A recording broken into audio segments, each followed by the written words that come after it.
Nicole Coleman était une jeune femme de 23 ans souffrant malheureusement d'une lourde maladie mentale. Malgré tout, elle tenait à s'en sortir et elle poursuivait d'ailleurs des études pour devenir thérapeute. Malheureusement, en 2018, son état s'est subitement aggravé. Elle a alors dû être placée dans un foyer spécialisé pour recevoir les soins nécessaires. Mais 2 semaines après son arrivée, elle va bizarrement disparaître. La suite de l'histoire va alors totalement bouleverser ses proches. Pour tout savoir sur la triste et mystérieuse histoire de Nicole Coleman, lançons-nous maintenant dans la vidéo.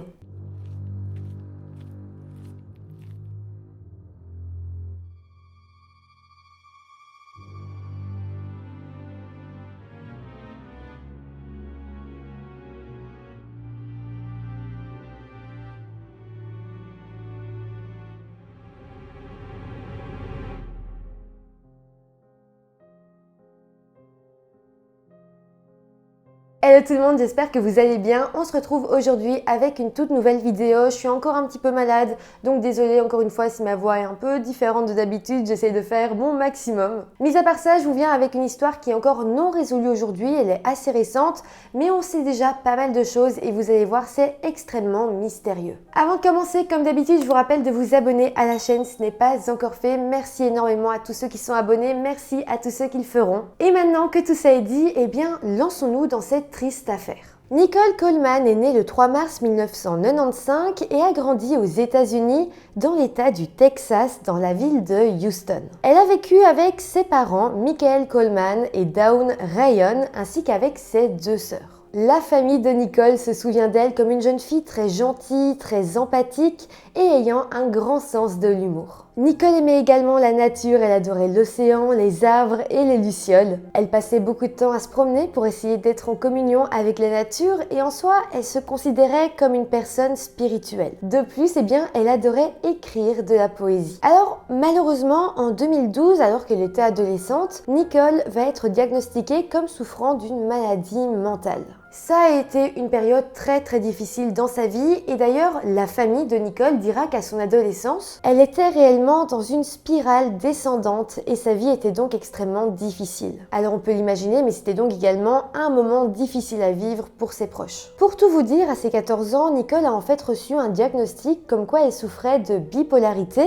mais rapidement elle va aussi apprendre qu'elle souffrait de schizophrénie, donc clairement c'était un diagnostic assez lourd. En 2014, Nicole avait à présent 18 ans et à ce moment-là, elle vivait avec Dawn, donc sa maman, parce qu'en fait ses parents avaient divorcé entre-temps, mais malgré tout, eh bien, les deux restaient très présents pour elle et ses sœurs. Mais voilà, en tout cas à ce moment-là, Nicole semblait aller un peu mieux, son état mental s'était stabilisé. Elle était d'ailleurs en dernière année au Lone Star College à Houston et elle a fini par être diplômée avec une excellente moyenne. Parce que oui, malgré toutes les choses qu'elle a vécues dans sa vie jusque-là, eh bien Nicole restait une très bonne élève, si pas une excellente élève, qui était vraiment concentrée, qui aimait étudier. D'ailleurs, une fois qu'elle a eu son diplôme de secondaire, Nicole rêvait de poursuivre ses études pour devenir thérapeute. Elle voulait aider à son tour les personnes souffrant de maladies mentales tout comme elle. Donc la même année, elle a été acceptée à la Sam Houston State University. Là, elle était extrêmement heureuse et très enthousiaste à l'idée de commencer ce nouveau parcours scolaire et elle voyait ça vraiment comme une très grande étape pour elle, c'était que des choses très positives.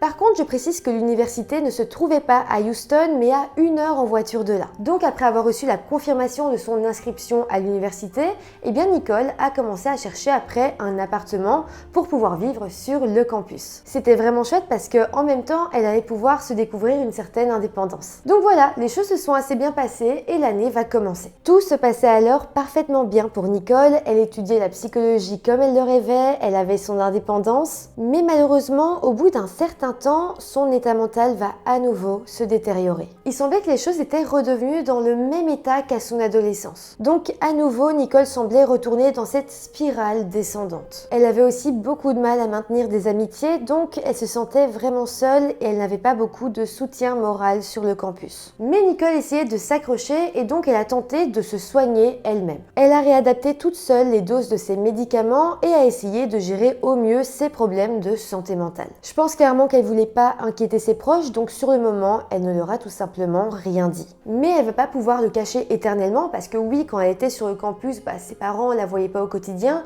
ils voyaient pas comment elle allait, mais quand même de temps en temps, elle rentrait à Houston pour voir sa famille. C'est là qu'elle va laisser transparaître le fait qu'elle n'allait vraiment pas bien et très vite, ses proches vont même s'apercevoir que Nicole avait des idées noires. Donc voilà, au final, après la première visite qu'elle a refait à ses parents, directement ils ont été au courant qu'elle n'allait pas bien du tout. Mais bon, Nicole est tout de même rentrée dans son appartement et elle a repris sa vie universitaire. Par contre, peu de temps après, elle va faire un voyage dans la ville d'Austin, au Texas, à plus ou moins 2h30 en voiture de Houston. Elle a semblé beaucoup apprécier cette ville, mais là, ça va être assez étrange parce que le temps qu'elle y a été, elle n'a donné aucune nouvelle à personne. Elle ne s'est même pas connectée sur ses réseaux sociaux, donc là, ses parents pensaient simplement qu'elle avait disparu. Ils se sont énormément inquiétés. Mais bon, au final, après plusieurs jours de disparition, plusieurs jours où elle n'a vraiment donné de nouvelles à personne, elle a fini par rentrer à Houston chez sa famille. Mais à ce moment-là, elle n'allait pas bien du tout et à en juger par son apparence, c'était comme si elle avait erré plusieurs jours dans les rues. Par contre, ça reste un moment assez flou parce que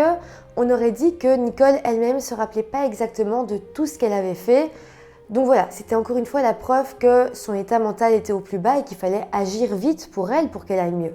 D'ailleurs, juste après ça, Nicole avait parlé à son père, Michael, et elle lui avait dit qu'elle savait que quelque chose n'allait pas chez elle. C'est là qu'elle va prendre une assez sage décision, elle va décider de rester un moment chez ses parents, le temps d'aller mieux. D'ailleurs, à ce moment-là, Michael, le père de Nicole, racontera que oui, Nicole pouvait sortir, elle était grande, mais que quand même, à chaque fois qu'elle allait voir quelqu'un, à chaque fois qu'elle allait quelque part, il demandait à sa fille de lui écrire sur un petit bout de papier le nom de la personne avec qui elle allait passer la journée, le lieu où elle allait aller et le numéro de la personne avec qui elle était. Comme ça, au moins, il s'assurait que si jamais sa fille disparaissait encore une fois, il avait le contact des dernières personnes qu'il avait vues. Ça a été une très bonne chose et d'ailleurs, pendant toute cette période, il ne s'est rien passé de grave. Par la suite, à l'automne 2018, Nicole avait à présent 23 ans, mais malheureusement, les choses n'allaient pas vraiment mieux pour elle. Ses parents ont alors décidé de l'inscrire dans un foyer dans la ville de Houston, foyer dans lequel se trouvaient d'autres personnes, elles aussi fragiles mentalement, pour y suivre une thérapie. Donc grâce à ça, elle a commencé à aller mieux et au mois de décembre, Nicole a décidé elle-même d'emménager dans un autre foyer de groupe exclusivement pour femmes cette fois-ci,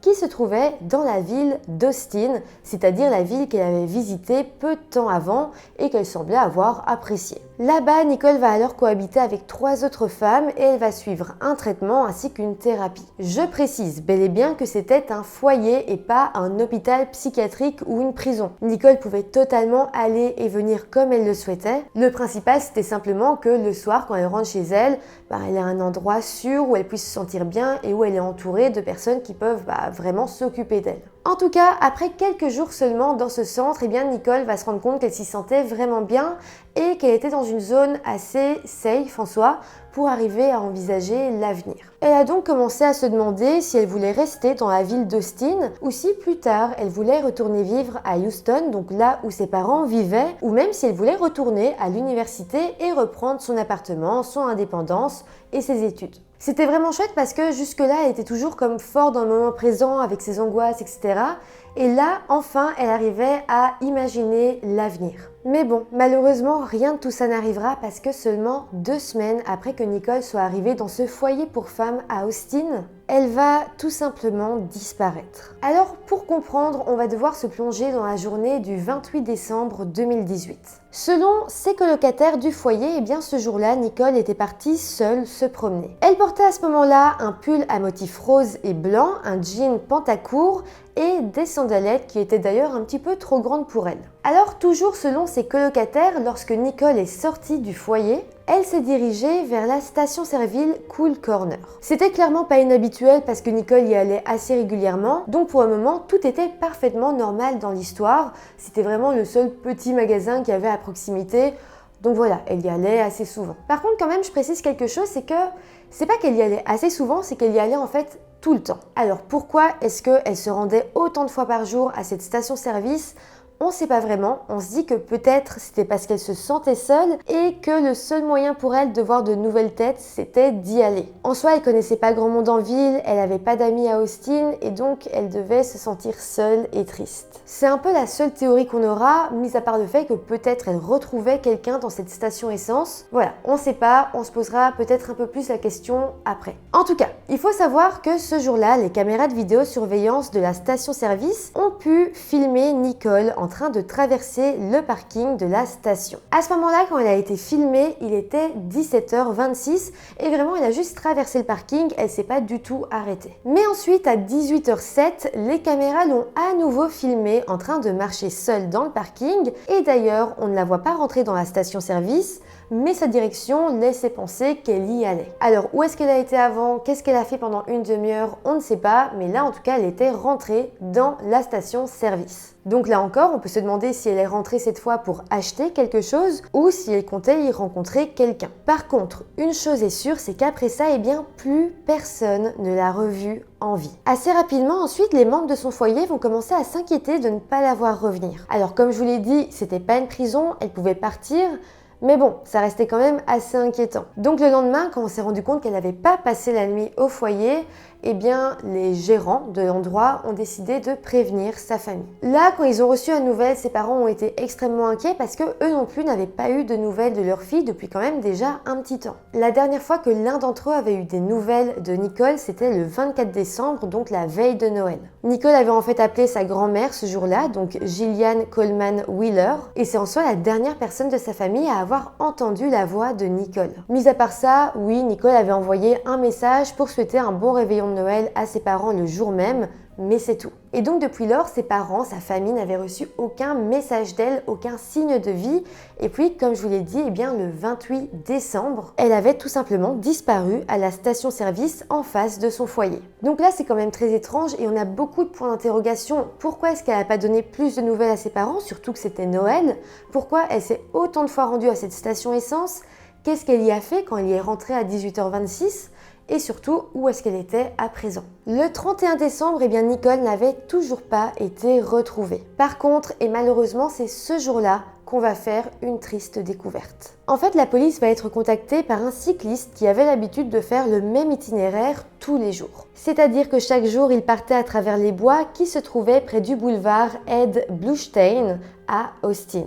Mais voilà, ce jour-là, ce 31 décembre, il roulait sur cette route avec un ami quand soudain, il a remarqué quelque chose d'assez inhabituel sur le trottoir. Il va alors s'arrêter, s'approcher et là, il va remarquer qu'il s'agissait de vêtements appartenant à une femme. C'était un petit peu étrange, mais il n'a pas eu le temps de se poser plus de questions parce que directement après, son ami qui roulait à vélo avec lui va lui dire qu'un petit peu plus loin dans la forêt, il y avait quelque chose qui ressemblait à un corps humain. Alors, au tout début, les deux amis ont essayé de se rassurer en se disant que c'était sans doute juste un sac de sable. Mais en s'approchant, eh bien, ils ont dû se rendre à l'évidence qu'il s'agissait bel et bien d'un corps humain. Et d'ailleurs, l'endroit où le corps a été découvert se trouvait à seulement 10 minutes à pied de la station-service où Nicole avait été vue pour la dernière fois. Mais bon, jusque-là, les deux cyclistes ignoraient à qui appartenait ce corps. Par contre, ils vont quand même pas mal hésiter à appeler la police. En fait, je vous l'ai pas encore dit, mais les deux étaient en fait des sans-abri dont l'anglais n'était pas la langue maternelle. Clairement, ils savent qu'ils sont l'ennemi de la police en soi. S'il y a quelque chose, souvent, c'est eux qu'on accuse en premier.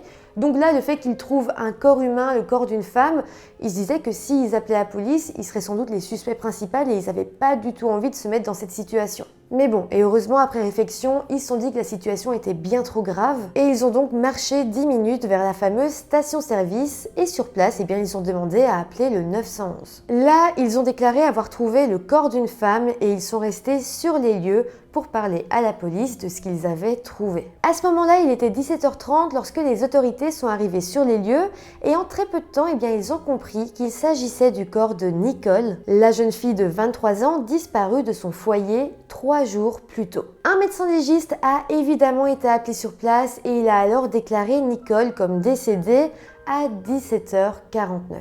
Alors malheureusement, c'est une affaire récente, l'enquête est toujours en cours Donc j'ai pas énormément de choses à vous dire par rapport à la scène de crime parce que beaucoup de détails, beaucoup de choses qui sont trouvées sur place sont encore tenues secrets par les autorités. Par contre, le légiste a quand même noté dans son rapport que lors de la découverte, le corps de Nicole a été retrouvé entièrement nu sur le sol. De plus, il avait noté qu'il y avait de nombreuses blessures, des ecchymoses, des lésions un peu partout sur le corps de Nicole, ce qui laissait comprendre qu'elle avait été battue ou qu'elle s'était battue, en tout cas que ça avait été quelque chose de très violent. Par contre, la police n'a jamais précisé publiquement si Nicole avait été agressée sexuellement ou non, mais le fait qu'elle ait été retrouvée totalement nue nous laisse tout de même penser que c'est une forte possibilité. D'un autre côté, dans cette histoire, à aucun moment on parle d'ADN qui aurait pu être retrouvé. Donc voilà, je ne sais pas à quel point elle aurait pu être agressée sexuellement, je ne sais pas à quel point son agresseur aurait pu laisser des traces sur elle, des traces de son ADN. Mais comme je vous l'ai dit, le fait qu'elle ait été retrouvée nue et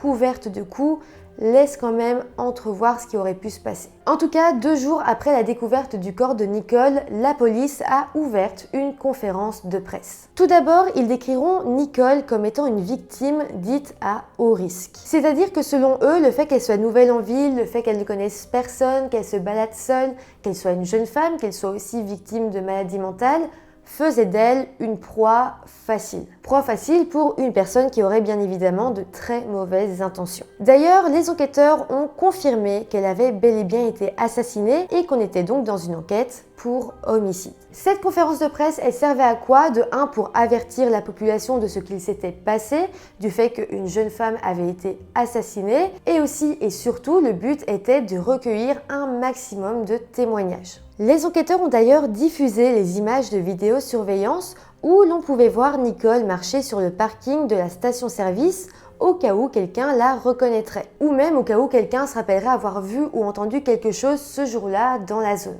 La recherche de témoignages était extrêmement importante parce que les enquêteurs semblaient dire qu'ils n'avaient rien, que le tueur, que l'assassin n'avait pas laissé vraiment d'indices sur la scène de crime et que sans témoignage, ils n'arriveraient pas à comprendre ce qu'il s'était passé réellement. Par contre, les enquêteurs diront que la bonne nouvelle, si on peut dire ça comme ça, c'est que le jour de sa disparition, Nicole portait un pull rose. Elle était donc facilement reconnaissable et donc la police espérait que les témoins puissent facilement se rappeler l'avoir croisée. Sinon, du côté des enquêteurs, ils ont tout d'abord envisagé la possibilité que le meurtre de Nicole soit potentiellement lié à une autre agression. En fait, quelques jours avant la disparition de Nicole, il y a eu une agression sexuelle assez grave dans un bois qui se situait à moins d'1 kilomètre de là où le corps de Nicole a été retrouvé. Déjà là, je me dis que rien que le fait que la police fasse un lien entre cette agression sexuelle et le meurtre de Nicole nous laisse penser qu'effectivement Nicole a bel et bien été agressée sexuellement.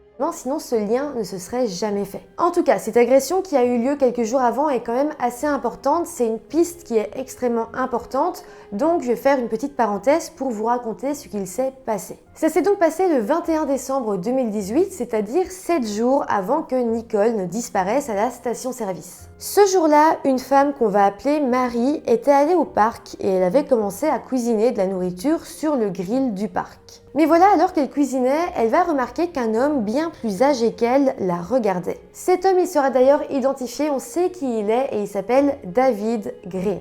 Alors évidemment, le comportement de David, le fait qu'un homme la regarde comme ça, a mis Marie mal à l'aise. Et donc, elle a décidé de remballer ses affaires et de partir vers une autre partie du parc. Le truc, c'est que David, donc l'homme étrange, l'avait suivi et sur le chemin, il l'avait même approché en lui demandant si elle voulait une bière, chose que Marie avait refusée. Mais voilà, à partir de là, un deuxième homme s'était rapproché d'eux. Donc à ce moment-là, Marie, elle se retrouve coincée sur le chemin avec David Green et un autre homme qui venait d'arriver et qui va commencer à lui poser des questions assez personnelles. Marie ne va pas vraiment répondre, par contre, chose très importante, l'homme va à son tour commencer à dire des choses très personnelles à Marie sur sa vie. Par exemple, il lui dira être originaire de Houston et qu'il avait fréquenté le Manor High School. Il lui a également dit qu'il venait de purger une peine de 22 jours de prison pour avoir agressé l'un de ses proches. Ça, c'est une chose très importante parce que Marie, après que son agression ait eu lieu, elle a pu redire tout ça à la police et ça a permis aux enquêteurs d'identifier ce deuxième homme. Cet homme s'appelait Kyle Matthew Kenowski. Donc en soi à présent, les deux hommes de cette histoire sont identifiés.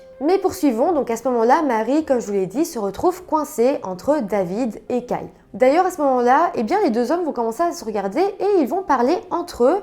Et là, Marie s'est dit que c'était l'occasion parfaite, donc elle a essayé de courir, de s'enfuir pour pouvoir partir du parc. Mais là, les deux hommes se sont alors jetés sur elle et ils ont commencé à l'agresser. Ils lui ont alors enroulé une corde autour du cou et l'ont tenue sous la menace d'un couteau pendant qu'ils l'agressaient sexuellement l'un après l'autre. C'était extrêmement violent, mais heureusement, Marie s'en était sortie vivante. Par contre, je tiens à préciser que si les hommes avaient une corde et un couteau, c'est que tout ça était prémédité. Mais voilà, après son agression, Marie avait été voir la police et donc les enquêteurs étaient à la recherche de ces deux hommes. Mais voilà, 10 jours plus tard, eh bien, le corps de Nicole avait été retrouvé à quelques centaines de mètres de là où Marie avait subi son agression sexuelle.